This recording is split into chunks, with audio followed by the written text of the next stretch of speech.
What's up, people? This is Rob Barrington here once again for the weekly challenge, and we are licking our wounds after the robot just crushed us last week. And I don't think we were winning anyway, but I made a really terrible mistake that I just put right out there on YouTube for all you guys to see.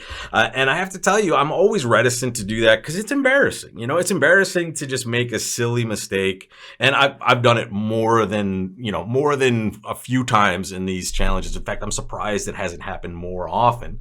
But you're going to make some weird mistakes sometimes. And here, my mistake was simply not taking the time to think it out and just immediately regretting my choice. If you watch the video, you'll see how quickly I'm just like, oh my God, I'm so bad. But that's normal, guys. And I'm so happy with the comments I received on that, because I'm always worried about looking bad. Hey, I'm a pro bridge player. How am I making this terrible play? And I've obviously done this more than a few times on the broadcast, but it's important for you to recognize that that's just part of the game of bridge, no matter how good you are. And if you watch Gavin and I, two pros working together, we'll make some dumb mistakes as well as we're playing together. And that's just the way bridge is going to go. It's how you recover from those mistakes that really makes the difference. And the best bridge players just make fewer of those mistakes. They are not flawless ever, right? All of them are going to make some sort of mistakes. Some of them particularly brutally bad mistakes, which are just embarrassing, but recover, come back, and we'll try to get it right this week against the robot. And we're starting off with a really interesting hand. This is a hand that could go a bunch of different ways, but I'm looking at this and it's super strong because of not just the high card points. We have 18 high card points. The shape of this hand and the quality of that club suit is spectacular, right? So here, if I count losers, I would count a spade loser, a heart loser, 1.5 diamond losers, okay? And that's because it will depend on the location of the ace as to how many losers we have here. And then about a half of a loser here for the king if we're able to take finesses. Now, this might not be super realistic because if we don't have entries to the other side of the hand, we are going to lose, 2 diamonds and for sure a club unless we get super lucky. But still, we're pretty close to making a game in our own hand. So I would be worried about opening something like a club and trying to game force after that. That would be a tough sell with this hand, to be honest. Or opening 2-0, we might just go all pass. And let's say partner just has some random hand with a king of clubs. They're going to pass 2-0 if that's all they have. And we're cold for 9 tricks. So I'm worried about that. So I'm going to go a different route. I'm going to open 2 clubs. And I'm just hoping my partner doesn't go crazy. Ooh, wow. Take a look at this one. 2 clubs, 3 diamonds, preemptive. And then partner bids 3, no trump.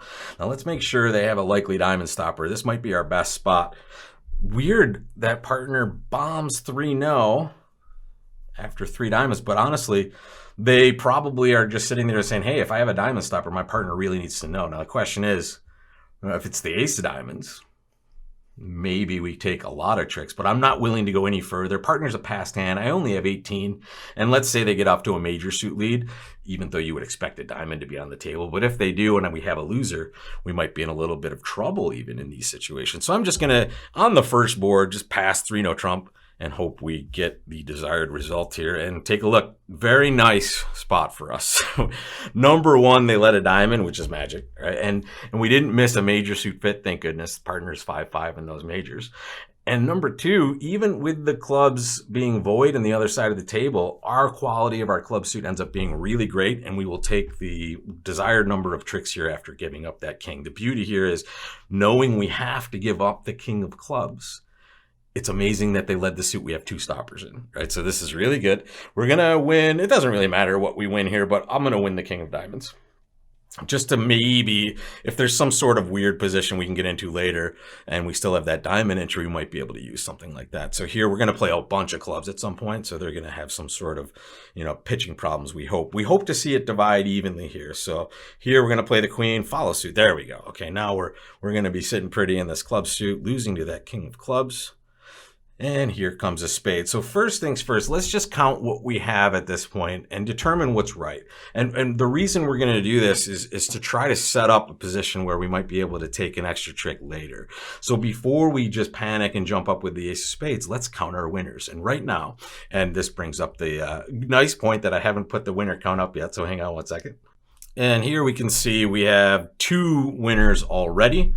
And we will take 5 more clubs. 1 more diamond, 1 heart, and 1 spade. So what are we at total? Well, 2 plus 5 is 7, 8, 9, 10 winners right now. And that's the max we're going to take, right? We don't see any other way we're taking any more than that. So 10 winners gets us to making 4. And the question is, if we duck this, where are we? And the answer is, well, we're in a spot where if we duck it, we now have lost 2 tricks. And we're 1 past that 10 trick level that we can take if we just cash out our winners. And this is where squeezes happen. I am not suggesting that we're going to get a squeeze here. In fact, I'm going to duck this, but I would absolutely expect them to fire a diamond at this point if I duck it. And it's important for them to do that, to be honest. What we would try to do in this case, and I know this might be a little high level, but it's fun to discuss. When we get to 1 below our trick level, like our 10, now when we play all of our clubs, they might pitch badly, and we'll be able to enter the dummy with the ace of diamonds and maybe take advantage of a winner that's there possibly after we pitch. However, to break this up, all Lefty's going to have to do if we let them win this spade is just fire a diamond, and now we don't have an entry to that dummy to take any extra tricks, right? So first of all, let me just tell you, the squeeze is almost impossible here. We're almost never going to be able to execute this anyway. But we might as well give ourselves at least a tiny, tiny, tiny chance for this to be right. And as expected, here they come. All right, there's that ace of diamonds, clearing off any possibility of us returning to that dummy. But now we're just going to keep our hand hidden, and we're going to just run clubs.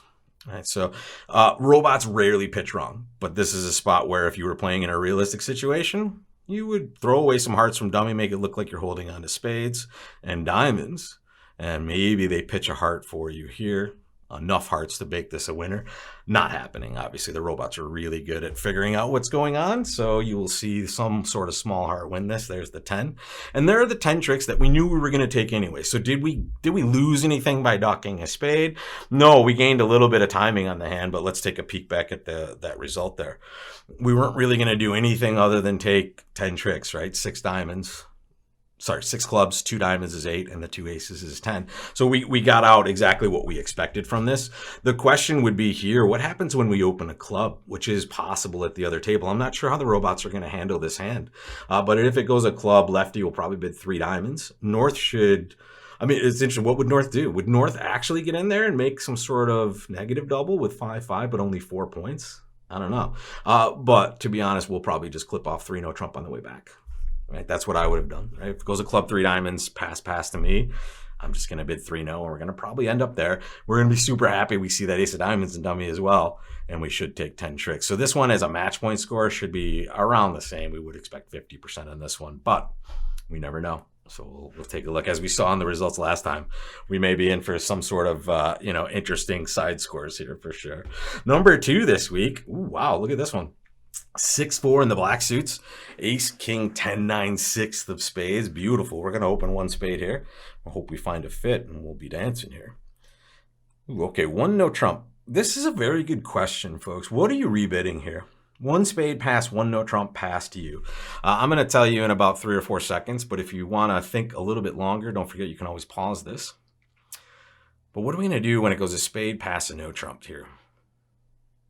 And this is honestly... this is personal style or partnership understanding. A lot of the old school players and even some of the new school players will always bid their 4-card suit, no matter whether they have 6 spades or not, right? So they're going to be defaulting to bidding 2 clubs pretty much always. If this were the heart suit, I would say 100% of the time I'm rebidding clubs, right? The problem with this is if we bid 2 clubs and partner passes, we may in fact be in a really bad spot, and our spades are excellent, right? We have ace, king, 10, 9, 6. So in this case, I'm not going to bid my 4-card club suit because I'm worried that we might end up playing there and spades will just be better. And remember, folks, this is match points. In imps, I think I would be more, or at least I would be less hating bidding 2 clubs. Let's put it that way, right? I would understand that bid way more often because you're just trying to find your safest and best landing spot with your point totals for your score not mattering as much. Here matters quite a bit. And the downside to bidding 2 clubs here is just playing clubs when spades is your right spot, right? So when you have ace, king, 10, 9, 6, we're always showing it. The difference when it's hearts, though, is you're just more likely to have a heart fit and you're still in that major suit strain for those big points that we're looking for as opposed to the minor suit scores. So here, a very good conversation to have with your partners and or some of your colleagues. What do you do in this situation? When it's hearts, it's 100% right to always bid your 4-card heart suit. When it's a minor, you're kind of making your decision in this way. And here, I'm just afraid to miss a spade fit, so I'm just going to bid 2 spades, see what partner does, and there they go. And let's see what they would have done. Wow, take a look, guys. They would have passed 2 clubs, and it would have been bad for us. Look at this. Right? Win, I think. Right? This is a spot where they're definitely passing 2 clubs. They're not going to bid 2 diamonds, right? Because that would show 6 usually. I mean, the robot sometimes will, to be honest. But notice we've avoided this situation, right, of them just passing this. And as a side benefit, they're leading clubs. Let's dance, right? So we're going to play low here. We're going to see what they play. There's the jack, magic. And we'll keep a look at the spots here. If that's the 9-8 of clubs, we might have a nice, interesting little finesse in this hand. So at this point, we might want to cross over to dummy and play a spade to the 9 or the 10. In fact, I don't know. I'm a little worried about the club suit maybe opening up here. So I'm going to draw trumps in what I hope is an efficient way. I'm hoping they're 3-3, or if they're 2-4 or something like that, I hope we see the jack or the queen at some point here. And oh, wow. So lefty has queen jack fit the spades. That's nice, right? So I guess we can abandon the drawing trumps at this point because they're actually sitting behind us with all of those cards. So we'll take a diamond finesse here. We like that. Beautiful. And oh, maybe crap. I probably should have I should have played a club, but I don't know. I think we're probably going to be okay here. Let's see what's happened. Ooh, there is that 8 of clubs. Nice. Boom, boom. And what I didn't mean finesse. I just meant promotion, right? I think I said finesse earlier, but here we're just kind of going to tap them out in spades this way. We're just going to end up cross-roughing back and forth. Here comes the 10 of clubs. There's a rough with one of their honors. And we will scrape together our 8 tricks in this spot. Wow. Crazy hand here. Boom. All right. Plus 110. We'll take that. And take a look. Diamonds might have been our best spot. I mean, if they get to that, but really the score is so little for diamonds as opposed to spades that we're probably doing just as well here. But the spade suit, what a terrible break. But look at the situation, folks. Even with that break, queen jack 5th offside, we're still able to take 8 tricks, right? So here with this nice suit, it ends up being the worst case scenario, but we're still going plus, right, based on the shape that we have here. If we had rebid 2 clubs with the North player's hand, I would have had the same auction. I would have been a no trump, and then if I saw 2 clubs, I would pass, right? And now I would just hope partner could, get enough tricks by roughing some spades in my hand and taking their tricks that way. Here, though, we avoided that bad spot, at least as we saw it initially, but the spade break makes it maybe a spot that we could have done just as well. But cool start here. Interesting hands to start with as well. The first one seems pretty normal. The second one, I don't know, right? This could be really good or really bad for us.